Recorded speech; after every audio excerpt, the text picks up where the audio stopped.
The following video is an instruction on how to add the Inlinks JavaScript code to your Wix website.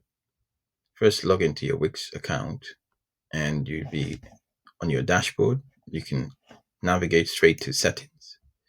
Scroll down, select custom code, click add custom code, paste the Inlinks JavaScript code. Note your number will be different here. Change that to Inlinks. Scroll down, leave that as is.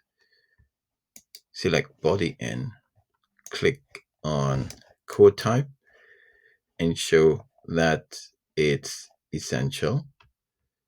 As it says, this code doesn't need the visit consent to load. Click apply. And that's it.